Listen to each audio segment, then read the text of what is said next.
think you can't? What are we back talking about? Remove limiting beliefs.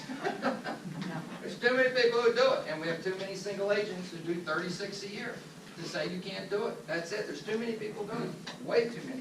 And teams, I sat with a team last week in Austin, Texas. They're targeting 3,000 transactions. Miles? No, I talk to Timmy regularly, but it's another team, another large team. Expansion. But they're targeting 3,000 transactions, and it's just about people. They need 80 people to do that.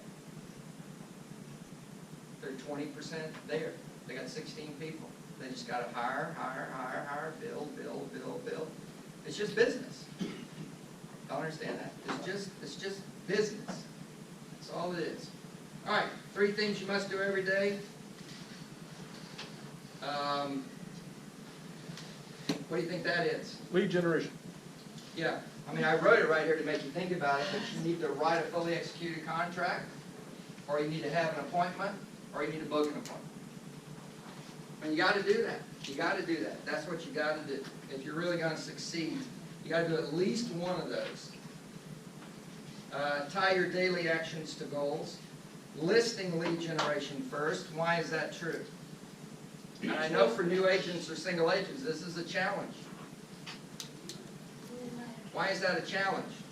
You do 40% of the work and you make just about as much money, if not more. Say that again, louder. You can do 40% of the work working with a buyer, like you would with a buyer, and make as much, if not more. And it's also proven it's what, 2-to-1 ratio with listings in terms of buyer leads? Well, business in general, yes. No, you said it beautifully. You can sell the same amount of business and make more money because the listing side is more profitable than the buy side. You're not driving in your car, you're not burning gas, right? You can make more money being a seller-based business as opposed to a buyer-based business. So just talking about 30 sales a year, if you do 18 sellers and 12 buyers, that's a 60% buy or seller-based business. If you flip that around, if you do 18 buyers and 12 sellers, and that's a typical agent, that agent will work 20% longer hours than the agent who is seller-based. So true. And I know, and does that matter? That's huge in a life worth living. That's huge in a life worth living. Same units, same money, 20% fewer hours, that's a really big difference, right?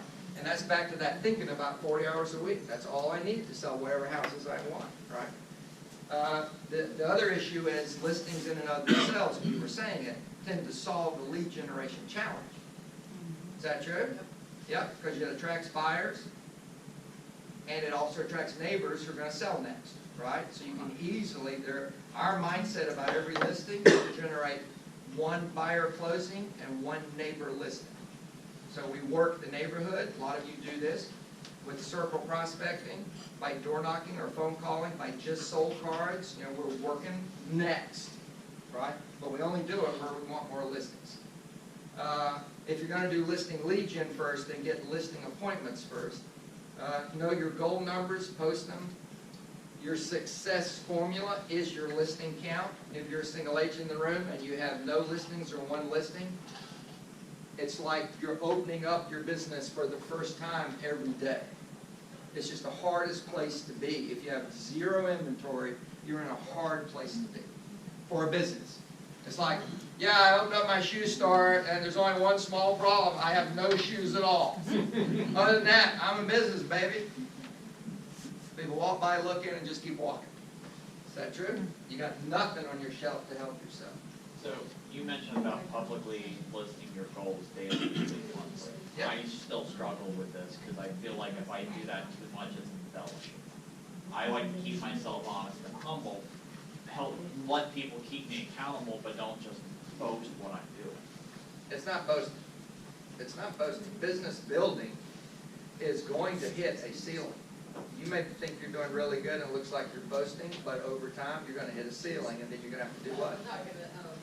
You have to regroup and change what you do, and that will be a challenge for you, and then your numbers won't be so good because you're going to come up with new numbers. In other words, if you hit 36 and you're doing 3 or 4 a month every month, and your goal was 3 a month, you're doing 3 or 4 a month every month, it may look like boasting. You're about to hit the ceiling of achievement in terms of you have not enough hours. Is that true? If you're that busy, are you going to hit a ceiling with time? Yeah, you will. You'll be either overworked, or people will get mad because you're not returning their phone calls because you got too much to do. Right? You're going to hit that ceiling. Do y'all hear that? Yes. It's never boasting to be achieving because you're about to get yours. If you're doing really well, you're about to get yours. Your success will eat you. So then what do you got to do? You got to go hire somebody. And what does that mean?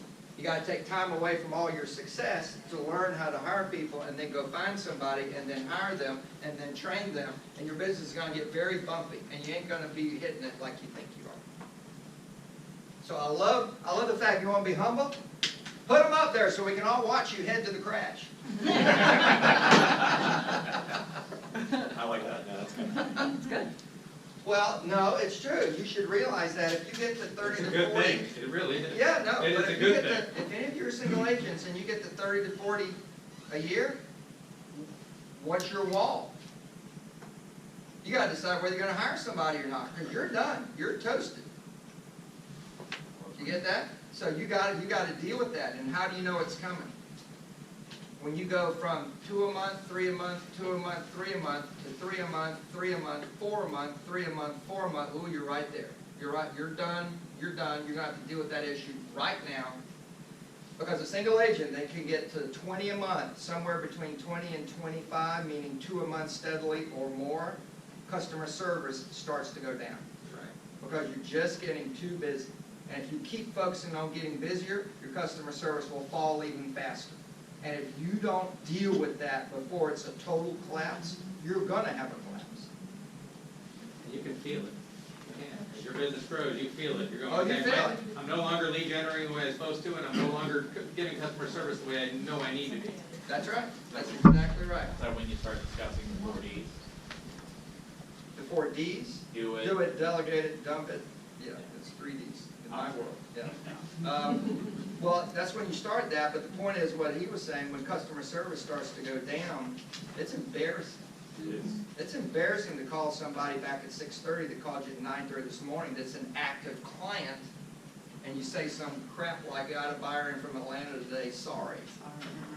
And all they hear is, I call a business that I'm doing business with at 9:30 on a work day, and you can't call me back all day long, and now you interrupt my dinner. I'm not happy with you as a business. Y'all get that? That's just, it's ugly. All you can do is own up to it.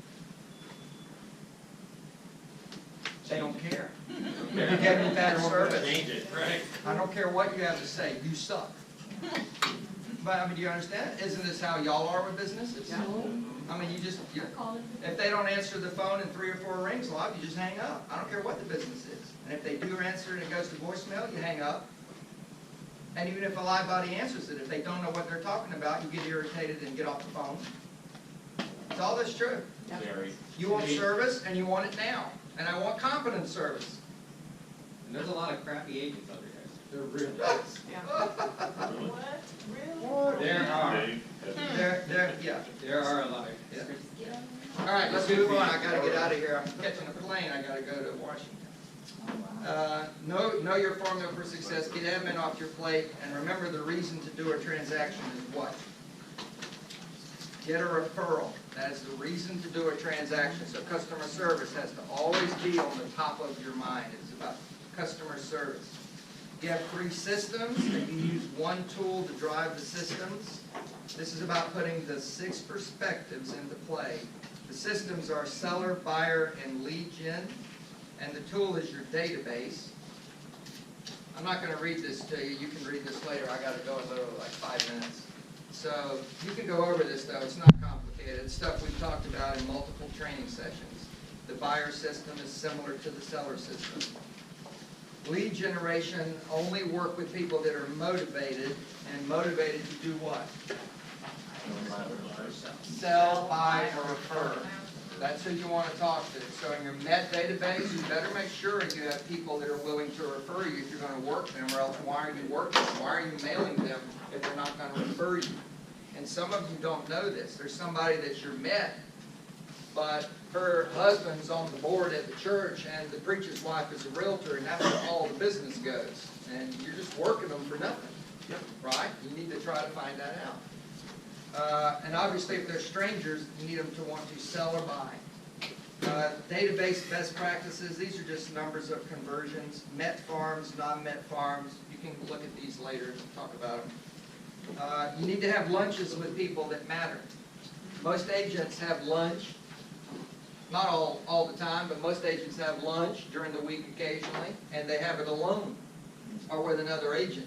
When you could have it with somebody that referred you business or somebody that you think might refer you business if you cultivated the relationship. Is that true? Does that make sense?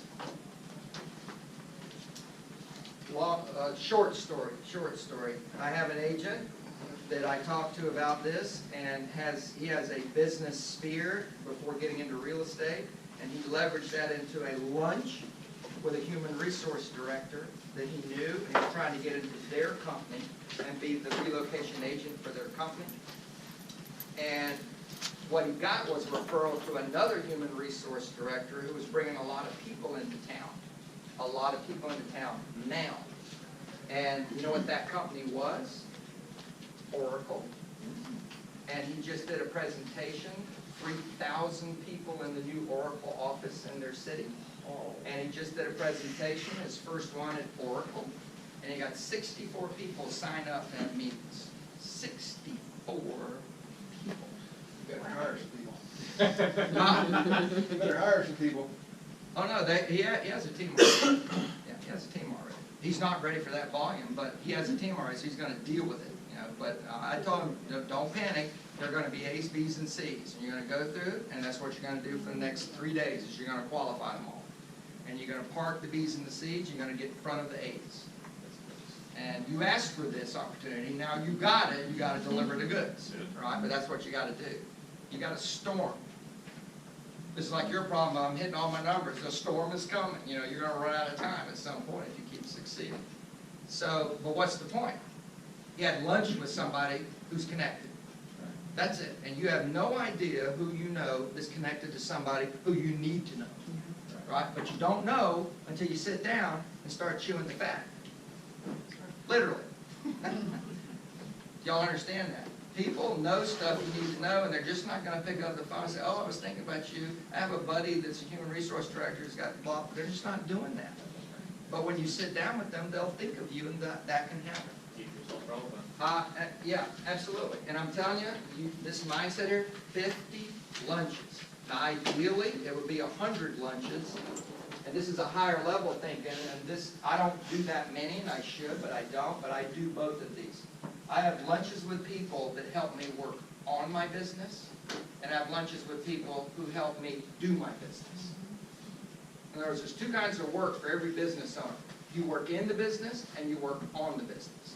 Ultimately, which is more important? On it. Not in it. On it. Ultimately is more important. So, it's important to have lunches with people who can help you do your business, but there's a point where you need to have people work on your business. When I come here, I don't come here to help Jen do her stuff. I don't come here to help you do a sale. I come here to help her run this business. And I come here to help you run your business. I don't come here to sit down and do a sale with you. Y'all follow me? And ultimately, if you pay attention, that's what you need the most. That's what you need the most. As a business owner, that's what we all need, right? Why don't we go to a mega camp or a reunion? To work on our business, right? That's it. All right, so keep your head down. Keep pushing. That's it. Get into action. That's it. See you later.